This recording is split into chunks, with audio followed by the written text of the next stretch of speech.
First up this week is Rocky. This is one of 3 games just called Rocky. This is the GameCube, Xbox and PlayStation 2 version. Specifically the GameCube version, but I do also own the PS2 version because I have problems. By the time this game was out, the Rocky series had been seemingly over for 12 years. Rocky 5 came out in 1990 and that seemed to be the end of it. Rocky Balboa wasn't a known thing yet. I love the Rocky films, all of them. I even like Rocky 5 a bit. In fact, before I cover the game, here's a little ranking of all 8 Rocky films because I have a lot of extra footage I can put to use. So yeah, spoilers for all films. If you haven't seen Creed 2 yet and don't want it spoiled, skip to here. Also do that if you haven't seen the films or don't care and just want to see how the game went. Number 8, Rocky 5. I said I like this one, but it's still the worst of the lot. It's got things I like, that street fight at the end and being able to see Rocky fight outside the constraints of the ring, proper consequences for Rocky's block every punch in my face strategy with his brain damage. I feel Rocky trying to live through a student because he can't box anymore and neglecting his family makes sense for his character. Him punching out that Smugfoot boxing manager at the end, and taking his son to the art museum where he's been running up the steps all these years feels like a very fitting ending to the series. However, while every film starting with this one likes to rely on nostalgia to some extent, Rocky 5 handles it the worst. Merely the contrived way Rocky loses all his money and has to move back to the same area and goes back to wearing the exact same clothes from the first film, and Adrian's back working in the exact same pet shop from a decade earlier. It also feels like the most pointless of them all. Of any, it really feels like you could remove this film and go straight from Rocky 4 to Rocky Balboa with little issue. Number 7, Rocky 3. It really says a lot about the overall quality of this series when I have Rocky 3 at second to last. It's really good, but that's all I have to say about it. Mickey's death and Apollo training Rocky are great moments and the entire fight with Thunderlips is great. But apart from that I struggle to say anything about this other than, it's really good. Number 6, Rocky 2. Similar with Rocky 3, this one is great and I have trouble saying things beyond that. It's one of the funniest ones with him trying to chase the chicken, those failed advertising attempts, and a lot of stuff with Mickey. But also you have those great scenes with Rocky struggling to keep his success, everything surrounding his son's birth, and that final scene. Probably the weakest fight in the series though. It's the only one where I can really notice the punches not landing, and that slow motion bit at the end just drives me up the wall every time. Number 5, Rocky Balboa. When this film was announced, a lot of people were making fun. Another Rocky 16 years later, Stallone being 60. I wasn't thinking about any of that. I was more preoccupied with continuity. But he's had brain damage, he can't fight. Good thing the film was great, wasn't it? This could only have worked after such a long gap and with Stallone at that age. The only downside is having maybe the least memorable opponent in the series. Mason Dixon isn't bad or anything, but you ask me to rapid fire name all the main opponents, he's probably the one that comes to mind last. 2 more comments. I'm so grateful they brought Tony Burton back as Duke one more time, and I wish the deleted scene where Paulie breaks down after losing his job was left in the film. Like Rocky 5, it also had a perfect ending to the series at that point. Number 4, Creed 2. This is a tough one. I only finally saw this film for the first time 2 or 3 weeks ago as I'm writing this. So this and the third place film might trade places in future. Yes, the structure of this film is pretty predictable, but the thing is, I don't care because everything was done so well.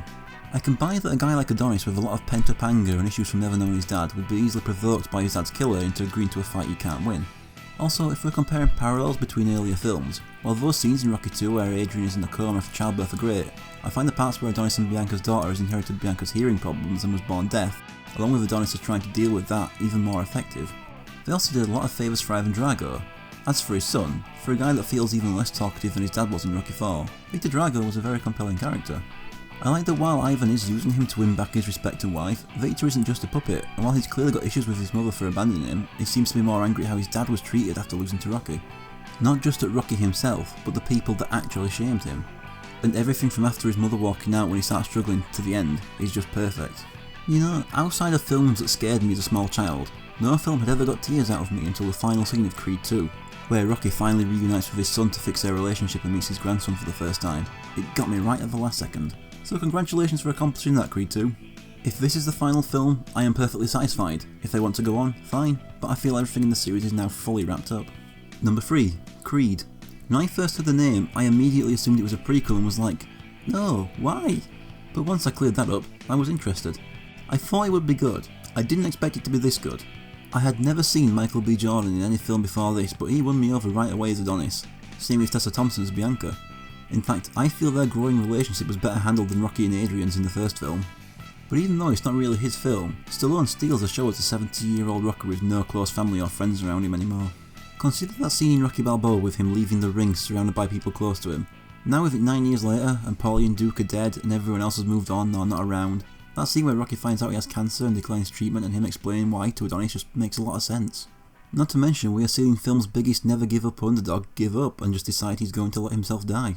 Combine that with the final scene where he can barely walk up the steps anymore, and this film almost took Creed 2's accomplishment. Also, having Rocky's treatment and Adonis taking care of him in the training montage was one of my favourite decisions they made. Another perfect ending for the series at the time. I don't know how a series manages to have 4 perfect endings in a row. That shouldn't be possible. Number 2. Rocky. What else is there to be said about this film that hasn't been said? It's amazing. I didn't care for it compared to viewers as much when I first watched them at 11 or 12, but over time I've learned to see what made this one so great. Just watch someone else review this film, I can't add anything to it. Number 1. Rocky IV is a dumb film. Its attempts to be political are laughable, and it's the most formulaic of the series. I fucking love it. And genuinely too, not in a so bad it's good way. It's just so entertaining.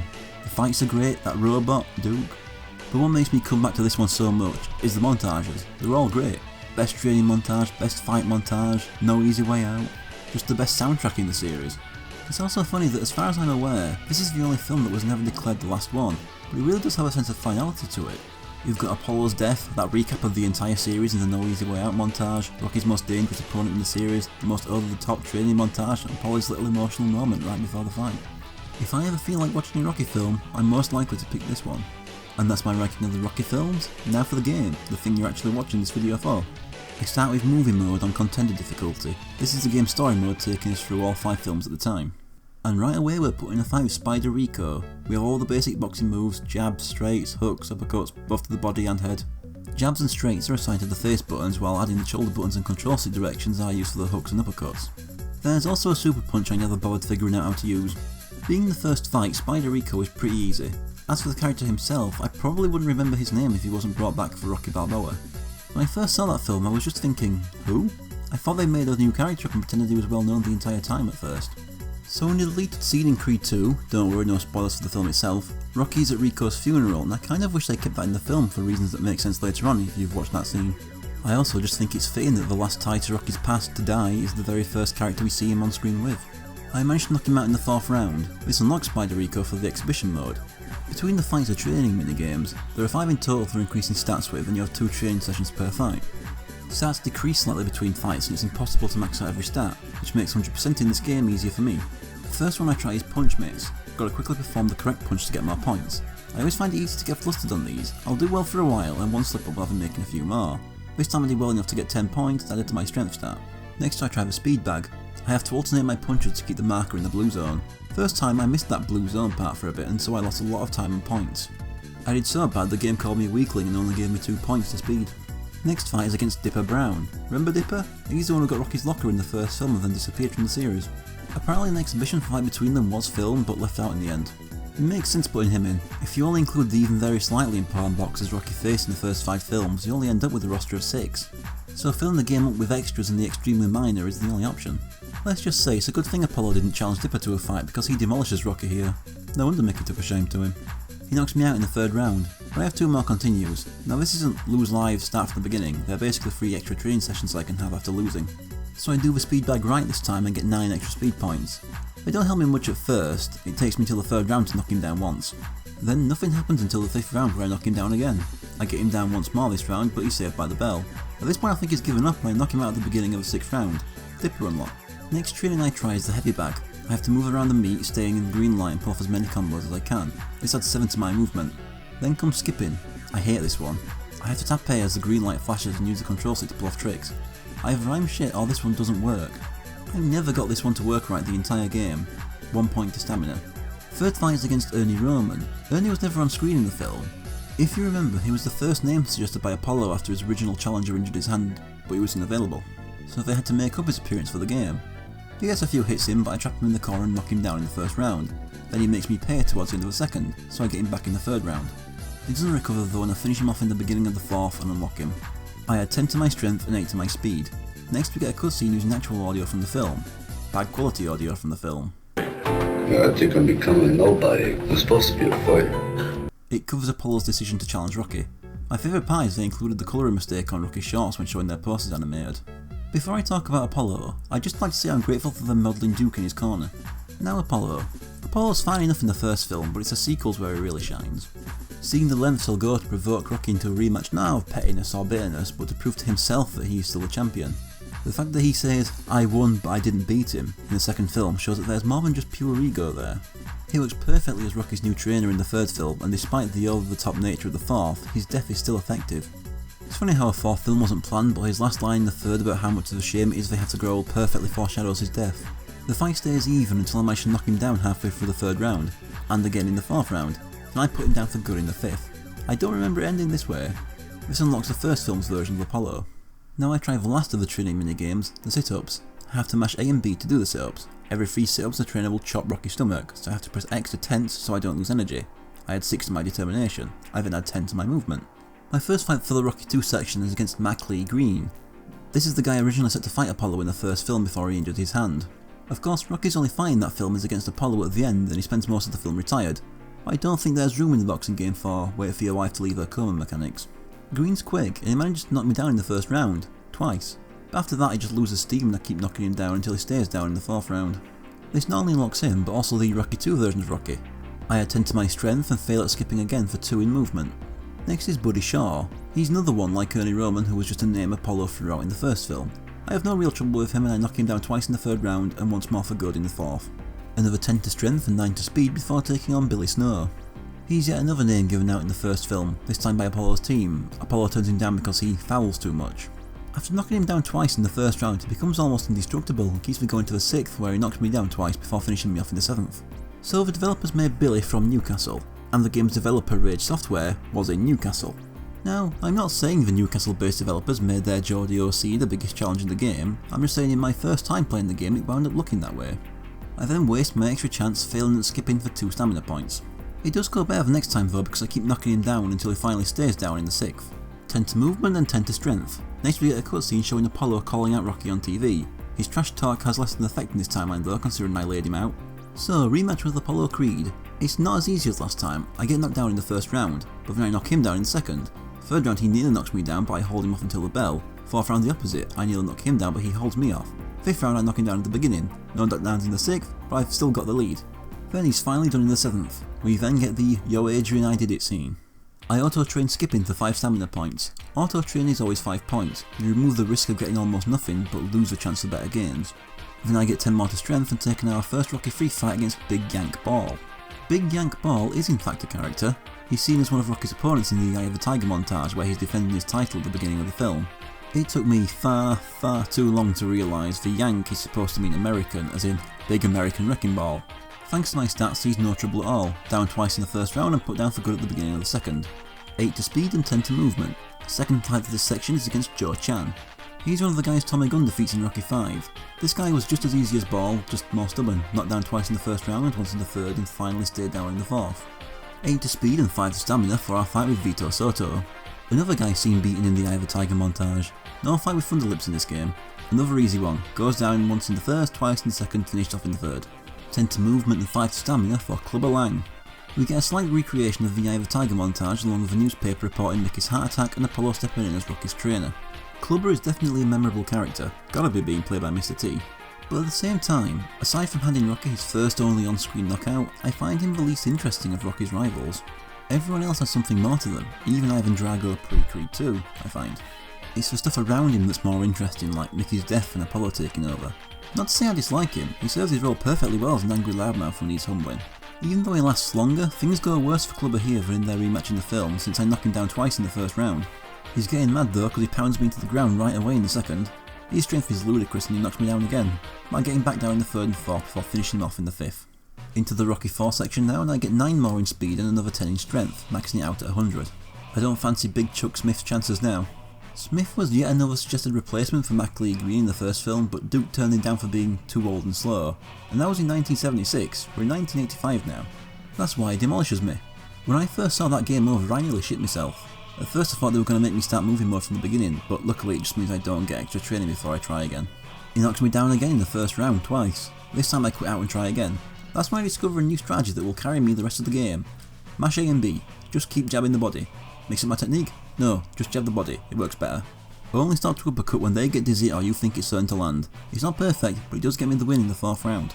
I had 5 to stamina and 9 to determination and take on Burt Judge. He's another of Tommy Gunn's defeats in Rocky 5. He starts off kicking my ass in the first round and I use the strategy again. It works, but he just won't stay down until the 6th round. 10 more each to speed and movement. Next is Joe Chak, another Tommy Gunn victim. Once again the strategy works, but this guy's even more stubborn, taking until the 8th round to go down. This is the longest fight I had. I auto-trained stamina and speed to get ready for Ivan Drago. We get to see Drago demonstrating his strength and then killing Apollo in their exhibition. So Drago gets a lot of shit for being one note, which he is, but he's one of my favourite antagonists in the series. He works really well as an unstoppable force to watch Rocky slowly cut down. He just looks really intimidating. I've never seen Dolph Lundgren in any films outside this series, but he was perfectly cast in these. I did like him in Final Fantasy VI though. He also has a long-reaching effect over the rest of the series, causing Rocky's brain damage in the next film which prevents him from boxing to earn back his money. It's a position Rocky's still in by the 6th film, even if he's a little more successful. Now I shouldn't have to explain Creed. That of all his opponents, Rocky has no pictures of Drago in his restaurant says a lot. That fight with him is one of the best, the music helps too. But then they brought him back in Creed 2 and gave him the depth he needed. But since it's still relatively recent, I don't want to spoil for anyone who still hasn't seen it, so I'll just leave it there. All I'll say is, the ending of the last fight. The fight progresses with no knockdowns until the 3rd, I get him down in the 4th and leave him in this unflattering angle. I take him down a 2nd time and just when I'm about to get the TKO the round ends. One more knockdown in the 5th and also Drago has the least Russian sounding trainer ever. Come on, he made mincemeat out of you. 6th round goes by with nothing special and I finally defeat him in the 7th. No brain damage in this timeline, so I auto-train stamina and determination to take on Kofi Langton. He's yet another guy defeated by Tommy Gunn. I put him down in the 5th round. I auto-train determination and get 9 more speed points for my fight with Tim Sims. He's the last guy we see Tommy Gunn defeat before leaving Rocky for George Washington Duke. He's a toughie. He knocked me down twice in the 1st round, so I refuse to let him have any success again until he gives in during the 5th round. 5 to stamina and 10 to movement. Now I'm taking on Union Kane. This is the guy George Washington Duke is trying to get Rocky to fight in Rocky 5, knowing that the fight could kill him due to his brain damage. Later on in the film we see him get defeated by, who else, Tommy Gunn for the championship. He takes 1,000 knockdowns before he just accepts defeat in the 7th round. One final chance to train now. I once again auto-train stamina and get 10 more movement. Now it's time for Tommy Gunn. We get to see Tommy rise up and become champion. We then see his manager tell him to get Rocky in the ring. Cut to Tommy picking a fight with Rocky in the streets. No rounds, just fight until the other is defeated. I like the idea of Tommy as a character, a guy who, despite being talented, never gets his respect due to being very clearly used on both ends. On the one hand there's his corrupt manager, but fans were right to call him Rocky's puppet since Rocky was using him to relive his glory days, so his lashing out is understandable, if ungrateful. He also gets us that street fight at the end of the film, so it's not all bad. The lack of rounds makes this easier, so I end him with a TKO before he can knock me down once. Rocky yells at Tommy and the devs knew how satisfying this moment was, so they kept replaying it. Touch me and I'll sue. Come on, pub. Touch me and I'll sue.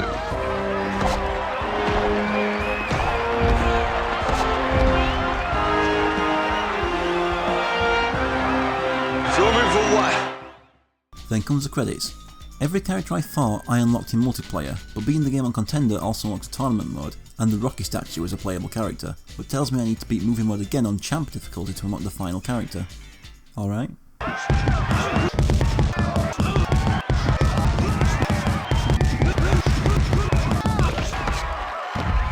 And with that accomplished, I've unlocked Mickey. I picked the 2 secret characters against each other to close the game out. What else can be said about Mickey? Burgess Meredith was a fantastic actor and Mickey has the most quotable lines in the series. He also gets some really good emotional moments too, like in the 2nd film where he slaps Rocky to show how badly he was injured by Apollo and to show what could happen to him if he fought him again. The Rocky statue is a funny bonus and I like how it has its own announcer intro. And that's Rocky. It's a decent game, but really it survives more on nostalgia and the developer's love for the source material. It was definitely enjoyable the first time, not so much worth the second playthrough though. I own 2 of the Rocky games, maybe we'll see them someday.